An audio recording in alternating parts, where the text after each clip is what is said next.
भगवान कृष्ण को अपने पति मान चुकी मीरा ने कैसे किसी और से विवाह किया और क्या इस विवाह में मीरा ने अपने पति को धोखा दिया, क्या है पूरी कहानी जानिए। मीराबाई का नाम कृष्ण भगवान के साथ लिया जाता है। कहते हैं मीरा कृष्ण की ऐसी दीवानी हो गई थी कि वो उन्हें अपना पति मान चुकी थी। उन्हें हर ओर सिर्फ कृष्ण ही कृष्ण नजर आते थे। लेकिन मीरा को कृष्ण से इतना प्रेम कैसे हुआ? कौन थी कृष्ण की ये दीवानी मीरा? जब ये कृष्ण भगवान को अपना पति मान चुकी थी तो क्यों मीरा ने विवाह किया और क्या विवाह के बाद मीरा ने अपने पति को धोखा दिया? इस स्टोरी में हम आपको मीराबाई की ये कहानी बताने जा रहे हैं जिसमें उनके कृष्ण प्रेम से जुड़ी हर बात आप जान पाएंगे। मीराबाई का जन्म 16वीं शताब्दी में जोधपुर के राठौर रतन सिंह जी के घर में हुआ था। ये उनकी इकलौती संतान थी जो बचपन से ही कृष्ण भक्ति में रम गई थी। कृष्ण के प्रति उनका अटल प्रेम आज भी मिसाल बना हुआ है। ये घटना उनके बचपन से जुड़ी है। पौराणिक कहानियों के अनुसार एक बार मीराबाई के पड़ोस में किसी बड़े आदमी की बारात लाव लश्कर के साथ आई। उस समय सभी औरतें छत पर खड़ी होकर बारात देखा करती थी। मीरा भी उनके साथ बारात देखने अपनी छत पर खड़ी हो गई।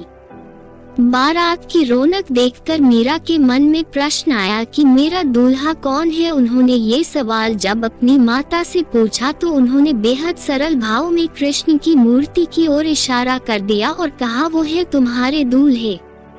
मीरा कोमल हृदय की थी और उसके बालमन में ये बात इस तरह घर कर गई कि फिर वो कृष्ण को अपना पति मानने लगी।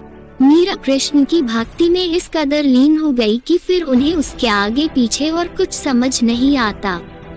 मीरा की किशोरावस्था में माता पिता इस बात की गंभीरता को नहीं समझ पाए। जब मीरा की उम्र शादी की हुई तो उन्हें ये बात समय आई।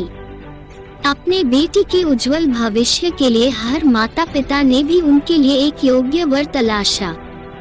जब ये बात मीरा को पता चली कि उसकी शादी की बात चल रही है तो वो बहुत रोई। मीरा ने शादी करने से इनकार भी कर दिया, लेकिन मीरा के पिता ने मीरा का विवाह महाराणा सांगा के पुत्र भोजराज के करवा दिया जो आगे चलकर महाराणा कुंभा कहलाए। कहते हैं विदाई के समय मीरा अपने साथ कृष्ण की वो मूर्ति जिसे वो अपना पति मानती थी साथ लेकर गई। ससुराल में मीरा का मन नहीं लगता। वो घरेलू कामों से निपटाने के बाद कृष्ण मंदिर चली जाती। वहाँ कृष्ण से घंटों बातें करती, उनके भजन गाती, खूब नाचती और फिर लौट आती। मीरा के ससुराल में तुलजा भवानी यानी माँ दुर्गा को कुल देवी मानकर पूजा जाता था। जब मीरा से दुर्गा माँ की पूजा के लिए कहा गया तो वो नहीं मानी। उन्होंने कृष्णा का भक्ति को ही सर्वोप्रिय रखा। मीरा से नाराज उनकी नंद ने एक दिन उन्हें सबक सिखाने के लिए उनके खिलाफ साजिश रची और ये बात फैला दी कि मीरा का गुप्त प्रेम चल रहा है जिससे मिलने वो यहाँ से घंटों गायब रहती है।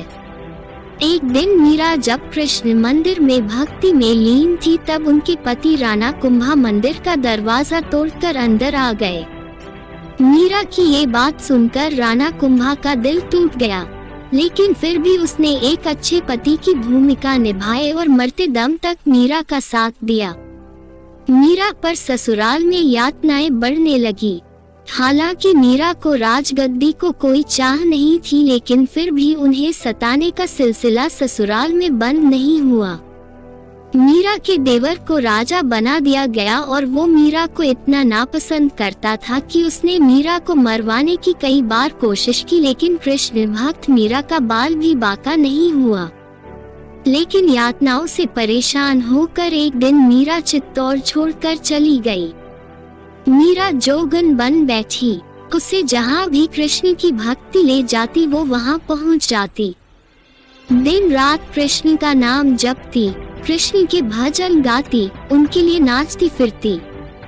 वृंदावन में भी मीरा ने कुछ समय व्यतीत किया।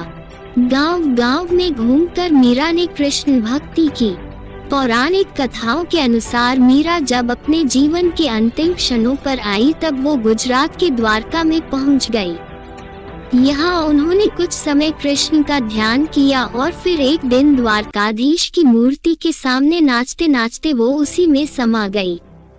ये घटना वहाँ मौजूद सभी लोगों के सामने घटी, जो इसे देखकर हैरान रह गए। कृष्ण के प्रति मीरा की भक्ति आज भी प्रसिद्ध है। ऐसी लगन कृष्ण से आज तक और किसी ने नहीं लगाई है।